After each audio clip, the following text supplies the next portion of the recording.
প্রিয় শিক্ষার্থীরা, আশা করি পরিবারের সকল সদস্য সহ করোনার এই দুর্যোগকালীন মুহূর্তে তোমরা সবাই সুস্থ আছো। ক্যান্টনমেন্ট কলেজ যশোর কর্তৃক আয়োজিত সম্মান শ্রেণীর শিক্ষার্থীদের জন্য আজকে আমরা যে ক্লাসটা নিয়ে আসছি, অনার্স তৃতীয় বর্ষ শিক্ষার্থীদের ম্যানেজমেন্ট অ্যাকাউন্টিং কোর্সের chapter 4 cost volume profit relationship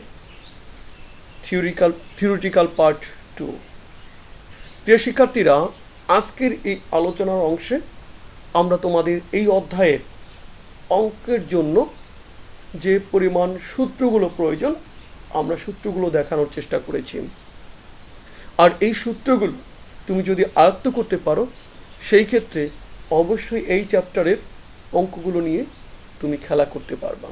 just একটা গানের কলির মতো। কি সুন্দর এক গানের পাখি মন নিয়ে সে খেলা করে, কি সুন্দর এক গানের পাখি মন নিয়ে সে খেলা করে, দেখতে ভালো গায়ে সে ভালো আরো ভালো লুকায়িত দারুণ তারে, কি সুন্দর এক গানের পাখি মন নিয়ে সে খেলা করে। প্রিয় শিক্ষার্থীরা, আমি যে গানের কলিগুলো বললাম এখানে এই অঙ্কগুলো দেখতে তোমার কাছে খুবই ভালো লাগবে, কারণ এই অধ্যায়ের অঙ্কগুলো থাকে খুব ছোট ছোট, কিন্তু তার উত্তরটা অনেক বড় হয়। কি করে বড় করে তুমি উত্তরটা করবা? যদি তোমার মাথায় সূত্রগুলো থাকে, অবশ্যই অঙ্কটা দেখে যেমন তুমি পুলকিত হচ্ছ, সূত্রগুলো মাথায় থাকলে তুমি সেই খেলা করতে পারবা। সেই কারণেই আমাদেরকে অবশ্যই সূত্রগুলো আয়ত্ত করতে হবে, এর কোনো ব্যতিক্রম নেই। তাই আমরা চেষ্টা করেছি অধ্যায়ের সাথে সম্পর্কিত সকল প্রকার সূত্রগুলো তোমাদের সামনে উপস্থাপন করার জন্য। প্রিয় শিক্ষার্থী, চলো শুরু করি।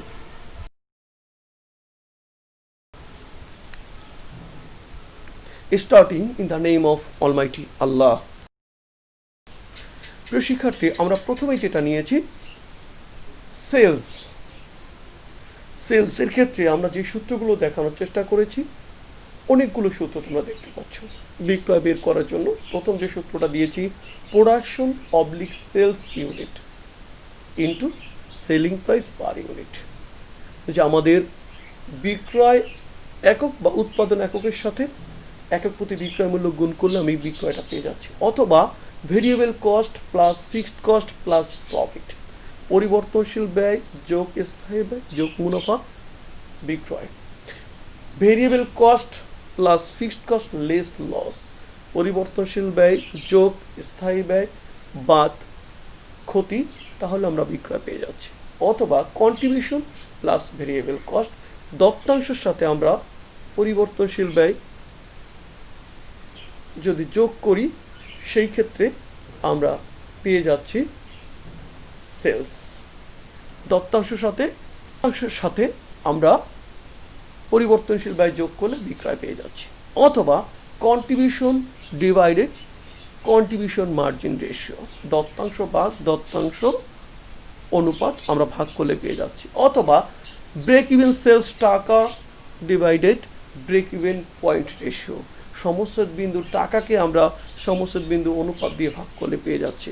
অথবা MS margin of safety divide MS ratio, margin of safety নিরাপত্তা প্রান্ত ভাগ নিরাপত্তা প্রান্ত অনুপাত দিলে পেয়ে যাচ্ছে। Variable cost divided variable cost ratio, পরিবর্তনশীল ব্যয় ভাগ পরিবর্তনশীল ব্যয় অনুপাত, আমরা এইভাবে যেতে পারি। ভেরিয়েবল কস্ট পরিবর্তনশীল ব্যয়। প্রিয় শিক্ষার্থী, আমাদের এখানে অনেকগুলো সূত্র দিয়েছি। Number 1, production or sales unit into variable cost per unit, উৎপাদন বা বিক্রয় একক গুণ একক প্রতি পরিবর্তনশীল ব্যয়, total cost less fixed cost, মোট ব্যয় থেকে স্থায়ী ব্যয় বাদ দেওয়ার মাধ্যমে, সেলস লেস কন্ট্রিবিউশন, বিক্রয় থেকে দত্তাংশ বাদ দেওয়ার মাধ্যমে, sales less fixed cost less profit, বিক্রয় থেকে স্থায়ী ব্যয় এবং মুনাফা বাদ দেওয়ার মাধ্যমে, sales into variable cost ratio, বিক্রয়ের সাথে পরিবর্তনশীল ব্যয় অনুপাত গুণ করার মাধ্যমে, sales into profit volume ratio, বিক্রয় থেকে বিক্রয় গুণ মুনাফা আয়তন অনুপাত বাদ দেওয়ার মাধ্যমে আমরা ভেরিয়েবল কস্ট পেতে পারি। ভেরিয়েবল কস্ট রেশিও, পরিবর্তনশীল ব্যয় অনুপাত।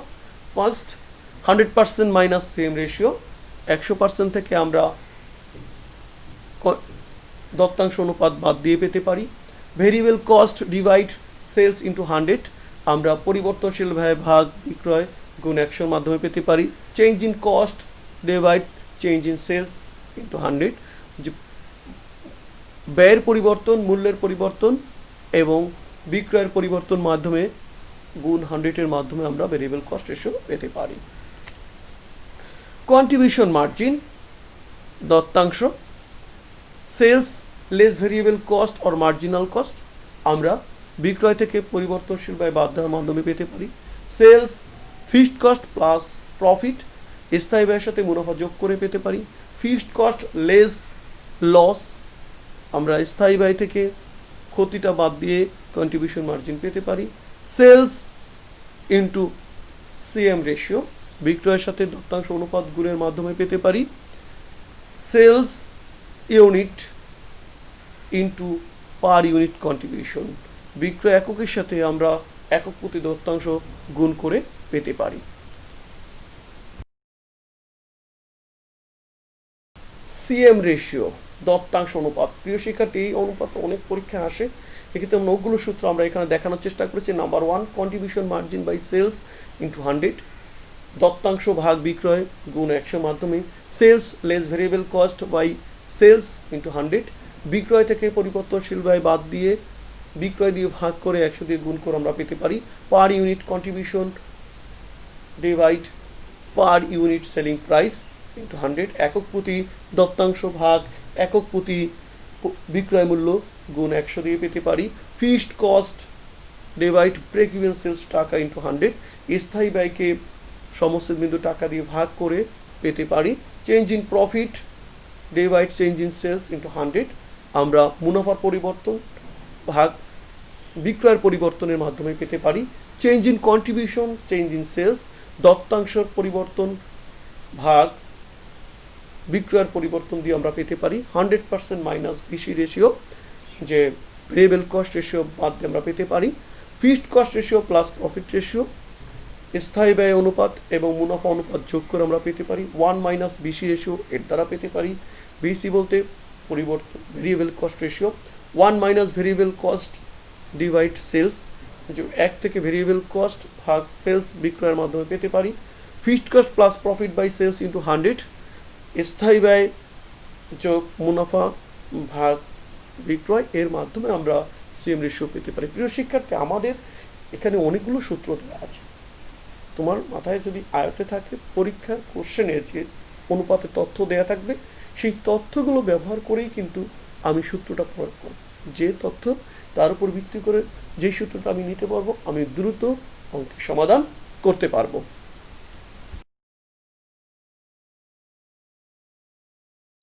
ফিক্সড কস্ট, স্থায়ী ব্যয়, production or sales unit into per unit fixed cost, যে উৎপাদন বা বিক্রয় একক, এর সাথে আমরা একক প্রতি স্থায়ী ব্যয় গুণ করার মাধ্যমে পেতে পারি।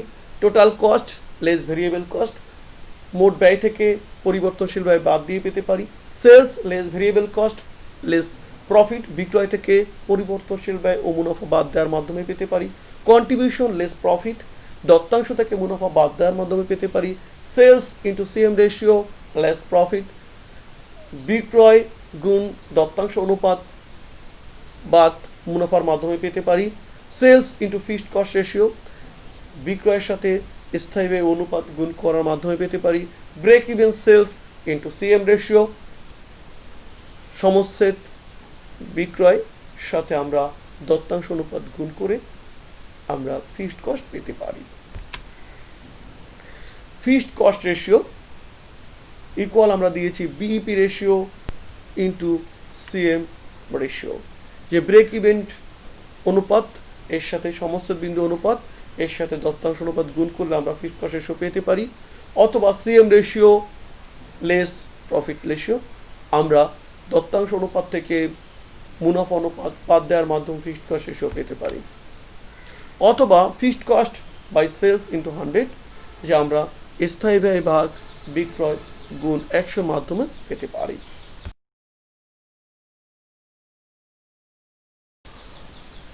Profit sales less variable cost less fixed cost, বিক্রয় থেকে পরিবর্তনশীল ব্যয় ও স্থায়ী ব্যয় বাদ দেওয়ার মাধ্যমে পেতে পারি। কন্ট্রিবিউশন লেস ফিক্সড কস্ট, দত্তাংশ থেকে স্থায়ী ব্যয় বাদ দেওয়ার মাধ্যমে পেতে পারি। Sales into CM ratio less fixed cost, বিক্রয়ের সাথে দত্তাংশ অনুপাত গুণ করে স্থায়ী ব্যয় বাদ দেওয়ার মাধ্যমে আমরা প্রফিট নির্ধারণ করতে পারি। প্রফিট রেশিও মুনাফা অনুপাত MS ratio into CM ratio, margin of safety অনুপাত ও দত্তাংশ অনুপাত গুণ করার মাধ্যমে পেতে পারি। প্রফিট বাই সেলস ইন্টু 100, যে মুনাফাকে বিক্রয় দিয়ে ভাগ করে আমরা পেতে পারি।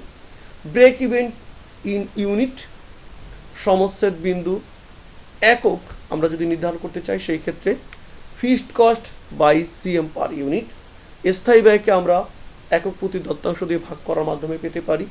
বা বিইপি টাকা divide selling price per unit, যে সমচ্ছেদ বিন্দু টাকাকে আমরা একক প্রতি বিক্রয় মূল্য দ্বারা ভাগ করার মাধ্যমে পেতে পারি।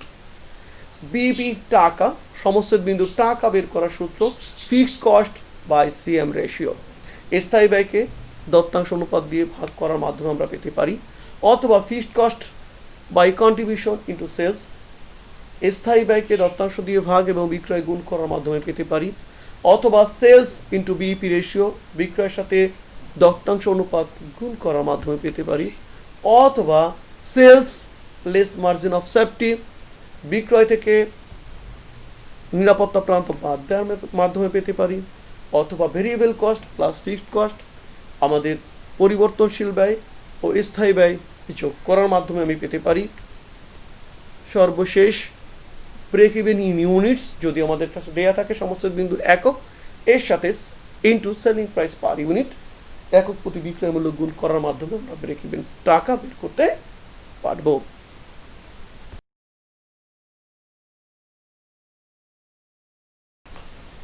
Number 12 cash break even point, নগদ সমচ্ছেদ বিন্দু fixed cost less depreciation divide CM ratio, স্থায়ী ব্যয় বাদ অবচয়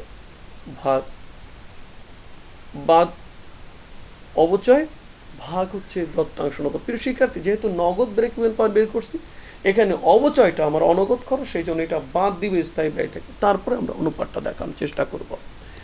cash BP in units, fixed cost less depreciation CM per unit, উপরের কথা স্থায়ী ব্যয় বাদ অবচয় একক প্রতি দত্তাংশ। Number 14 BP ratio 100% minus MS ratio, অথবা বিপি টাকা ডিভাইড সেলস ইন্টু 100, যে 100% থেকে নিরাপত্তা প্রান্ত অনুপাত বাদ দেওয়ার মাধ্যমে পেতে পারি। সমস্ত বিন্দু টাকাকে বিক্রয় দিয়ে ভাগ করার মাধ্যমে পেতে পারি। MS in unit, margin of safety একক, sales unit less BP in units, বিক্রয় একক থেকে আমরা সমস্ত বিন্দু একক বাদ দেওয়ার মাধ্যমে পেতে পারি। অথবা profit divide per unit contribution, মুনাফাকে একক প্রতি দত্তাংশ দ্বারা ভাগ করে পেতে পারি। এমএস টাকা মার্জিন অফ সেফটি টাকা, সেলস লেস বিপি টাকা, বিক্রয় থেকে আমরা সমস্ত বিন্দু টাকা বাদ দেওয়ার মাধ্যমে পেতে পারি। অথবা সেলস ইন্টু এমএস রেশিও, বিক্রয়ের সাথে আমরা মার্জিন অফ সেফটি অনুপাত গুণ করার মাধ্যমে পেতে পারি। অথবা MS in unit, margin of safety একক into selling price per unit, একক প্রতি বিক্রয় মূল্য গুণ করার মাধ্যমে পেতে পারি। প্রিয় শিক্ষার্থী, margin of safety break even point খুবই ইম্পর্টেন্ট উপাদান। এই উপাদানগুলো খুব ভালো করে আয়ত্ত করতে হবে, কারণ পরীক্ষায় এই উপাদানগুলো খুব বেশি থাকে। অথবা প্রফিট বাই সিএম রেশিও, আমরা মুনাফাকে তত্ত্বাংশ অনুপাত দিয়ে ভাগ করার মাধ্যমে এমএস বের করতে পারি। এমএস রেশিও এমএস টাকা ডিভাইড সেলস ইন্টু 100, নিরাপত্তা প্রান্ত টাকাকে আমরা বিক্রয় দিয়ে ভাগ করে পেতে পারি। অথবা profit ratio divide CM ratio, মুনাফা অনুপাত ভাগ দত্তাংশ অনুপাত দিয়ে পেতে পারি। সর্বশেষ sales less BP divide sales into 100, যে বিক্রয় থেকে আমরা সমস্ত বিক্রয় বাদ দিয়ে বিক্রয় দিয়ে গুণ করে পেতে পারি। Number 18 target sales in unit, প্রত্যাশিত বিক্রয় একক আমরা বের করার জন্য fixed cost plus target profit by CM per unit. স্থায়ী ব্যয়ের সাথে আমাদের প্রত্যাশিত মুনাফা যোগ করব, একক প্রতি দত্তাংশ দিয়ে ভাগ করে পেতে পারি। অথবা বিপি ইউনিট যদি আমাদের সামনে থাকে সেটার সাথে আমরা যোগ target profit by CM per unit. BP unit বের করা থাকলে আমরা এই সূত্রটা দিয়ে করতে পারি। প্রিয় শিক্ষার্থী, যদি আফটার ট্যাক্স যদি কখনো বলে, সেই ক্ষেত্রে আমরা জাস্ট টার্গেট প্রফিটকে ডিভাইড করে দিব 1 মাইনাস টি। এটা যখন আফটার ট্যাক্স বলবে তখন এই সূত্র ব্যবহার করব, নতুবা নয়। টার্গেট সেলস টাকা, যদি আমার কাছে টাকা চাওয়া হয় সেই ক্ষেত্রে fixed cost plus target profit by CM ratio. আমাদের পূর্বে ছিল সিএম পার ইউনিট, এখানে সিএম রেশিও। জাস্ট স্থায়ী ব্যয়ের সাথে প্রত্যাশিত মুনাফা যোগ করে আমি দত্তাংশ অনুপাত দিয়ে ভাগ করে দিব। অথবা target CM divide CM ratio, যে প্রত্যাশিত দত্তাংশ ভাগ দত্তাংশ অনুপাত। অথবা আমাদের কাছে যদি বিপি টাকা দেওয়া থাকে তার সাথে জাস্ট যোগ করে দিব target profit divide CM ratio, আমাদের প্রত্যাশিত মুনাফা ভাগ দত্তাংশ অনুপাত। অথবা fixed cost plus target profit divide CM per unit into 100। Just আমি প্রথম সূত্রটা যদি নেই ইউনিটের, সেখানে শুধু বিক্রয় একক প্রতি বিক্রয় মূল্য এসপি বলতে সেলিং প্রাইস পার ইউনিট, আমরা সেলিং প্রাইস পার ইউনিট গুণ করে দিলেও হয়ে যাচ্ছে। যদি আফটার ট্যাক্স বলে সেই ক্ষেত্রে অবশ্যই টার্গেট প্রফিটকে আমরা ভাগ করব 1 মাইনাস টি দিয়ে, এটা আমাদের খেয়াল রাখতে হবে। ঠিক আমরা যদি সেলিং প্রাইস পার ইউনিট গুণ করে করতে চাই, একই সূত্র থাকবে, শুধু সিএম পার ইউনিট, সেখানে টার্গেট প্রফিটকে 1 মাইনাস টি দিয়ে ভাগ করে দিব। আশা করি তোমরা বুঝতে পারছো টার্গেট সেলস পরীক্ষার জন্য খুবই গুরুত্বপূর্ণ, তোমরা এটা ভালো করে দেখবে। টার্গেট অপারেটিং ইনকাম সূত্রটা হচ্ছে টার্গেট প্রফিট ভাগ 1 minus T. Change in net income, নিট লাভের পরিবর্তন, change in unit into CM per unit into 1 minus, এটা খেয়াল রাখতে হবে প্রিয় শিক্ষার্থী। DOL degree of operating leverage, CM ভাগ নেট অপারেটিং ইনকাম। আমাদের দত্তাংশকে নিট পরিচালনা আয় দিয়ে ভাগ করব। সেলিং প্রাইস পার ইউনিট, বিক্রয় সেলস ডিভাইড সেলস ইউনিট, বিক্রয়কে বিক্রয় একক দিয়ে ভাগ করার মাধ্যমে পেতে পারি। ভেরিয়েবল কস্ট পার ইউনিট, একক প্রতি পরিবর্তনশীল ব্যয়, variable cost divide production or sales unit. প্রশ্নে যেটা দেওয়া থাকবে, পরিবর্তনশীল ব্যয়কে উৎপাদন একক অথবা বিক্রয় একক দিয়ে ভাগ করে একক প্রতি পরিবর্তনশীল ব্যয় পেতে পারি। Number 25, fixed cost per unit, fixed cost divide production or sales unit. আমরা স্থায়ী ব্যয়কে উৎপাদন অথবা বিক্রয় একক দ্বারা ভাগ করার মাধ্যমে পেতে পারি। Profit per unit equal profit divide production or sales unit. মুনাফাকে আমরা উৎপাদন অথবা বিক্রয় একক দিয়ে ভাগ করার মাধ্যমে একক প্রতি মুনাফা বের করতে পারি। সর্বশেষ প্রিয় শিক্ষার্থী, একটা সূত্র আমরা দিয়েছি, VC ratio plus CM ratio equal 1। আমরা জানি পরিবর্তনশীল ব্যয় অনুপাত যোগ দত্তাংশ অনুপাত ইকুয়াল 1। আশা করি এই সূত্রগুলো তোমরা বুঝতে পেরেছো প্রিয় শিক্ষার্থী। পরীক্ষার জন্য এই সূত্রগুলো তোমাকে আয়ত্ত করতে হবে, আর এই সূত্রগুলো বুঝতে পারলেই তুমি এই অধ্যায়ে ভালো করতে পারবে, নতুবা তোমার দ্বারা ভালো করা সম্ভব নয়। তাই আমি আশা করব এই করোনাকালীন তোমরা বাসায় অলস সময় পার না করে এই সূত্রগুলো আয়ত্ত করার চেষ্টা করবা, বারবার লেখার চেষ্টা করবা। কারণ একবার পড়ায় যে কাজ হয়, একবার লেখায় তার 10 গুণ কাজ হয়। তাই অবশ্যই আমরা যখন প্র্যাকটিক্যাল অঙ্ক নিয়ে আসবো, সেগুলো বারবার করলেই তোমাদের সূত্রগুলো অটোমেটিক্যালি তোমাদের আয়ত্তে চলে আসবে। এর আগে তোমরা নিজের একটু দেখো, কোথাও বুঝতে সমস্যা হলে সরাসরি আমাকে কল করো। সবাই সুস্থ থাকো। Thanks to all. আমরা বাসায় থাকবো, বিনা প্রয়োজনে ঘরের বাইরে যাব না। যদি একান্তই ঘরের বাইরে যেতে হয় অবশ্যই মাস্ক পরে যাব। জনাকীর্ণ এলাকা অ্যাভয়েড করে চলবো। সবাই সবার জন্য দোয়া করব। সবাই ভালো থাকি, সুস্থ থাকি। আসসালামু আলাইকুম ওয়া রাহমাতুল্লাহি